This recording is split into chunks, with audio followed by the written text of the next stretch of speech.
Over to The Age now, and the UN pressures on emissions risk as key Nats resist. That's obviously dominating the chat in federal political circles. But there's another great exclusive. Dismay at inclusivity event banned by Dutton.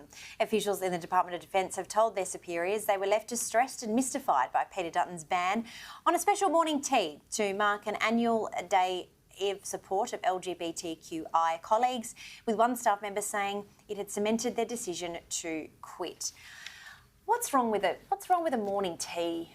I don't know. I don't know that anything is wrong with the morning tea. About anything. You have cancer fundraisers, you have I must admit, I'm the days. person who runs screaming from a morning tea because I just... If they're going to ban this, ban International Women's Day. You will never get a stronger advocate than me Less for cupcakes, that. more cash. I look at this and go, I don't know. I don't know the full context. I look at it and go, if a morning tea, whether it's for this issue or any issue, is going to make you quit your job, maybe you weren't really happy in your job anyway. Yeah, something to tip you over the edge. And everybody's got their threshold. Yeah. Definitely, but I mean, look, I'm the wrong person to ask because I literally want morning tea. Great, I'll be elsewhere. Yeah, I'll be at my desk for anything. I'll be doing work.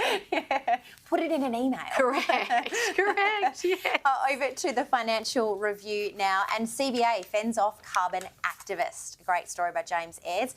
Commonwealth Bank Chairman Catherine Livingstone has stared down environmental activists' market forces, rejecting accusations the bank is not cutting fossil fuel lending urgently enough and defending the need to keep funding oil and gas players committed to the transition to a cleaner economy. Good on her. Good on her, I say. Like, bloody if bullies. you don't have any skin in the game, shut the hell up. Yeah. Nick off. And honestly, again, are they making these demands via email sent from their iPhones? Android, probably. I mean, please. I mean, let's be brutally honest about this.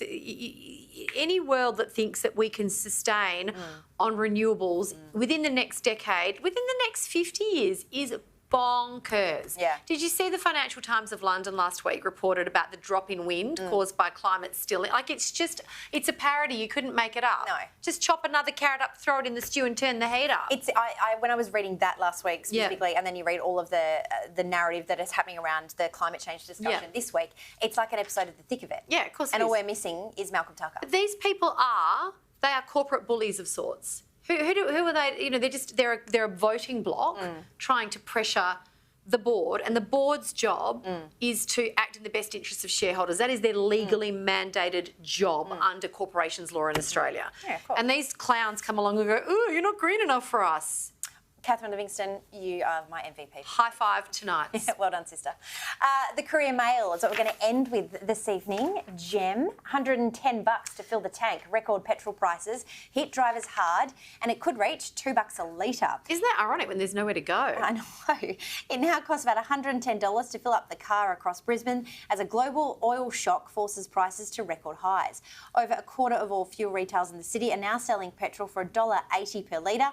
It means a typical fuel tank of 60 litres would cost about $110 to fill. Well, again, you're right. Where's everyone going? This is what happened when we went into lolockdown here. Don't you remember? And it was like under $1 a litre. And there was nowhere to go. And I filled up today and it was $1.80, $1.70. I was like, holy crap.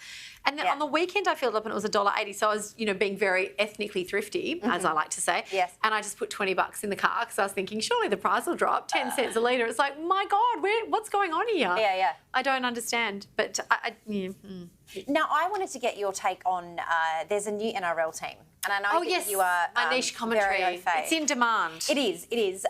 What do you make of, I guess, what we've seen? Where are they again? It's called the Dolphins, and they're based out of Brisbane in Queensland. What do you Pete V'landys, obviously he's also the head of New South Wales Racing. What do you make of, I guess, another team being involved? What do you, from a business point of view? Well, there would have to be a business case for it, otherwise it would never have happened because he is, amongst other things, a very shrewd business person. Indeed. So without getting that, without a business case, it wouldn't be happening. And I think these I'm so torn. I don't know what's happened to me tonight, Clarkie. There's so many things. I think the code has really suffered from reputational issues because it's like every time you turn around, there's a scandal of some description. Every summer there's always a sex scandal. And even, you know, just before you even sort of blink. So, but I think if it's great for the sport and the economy and for young athletes coming forward, let's just hope it can tidy itself up. Yeah, and sink some money into grassroots for sure. For sure.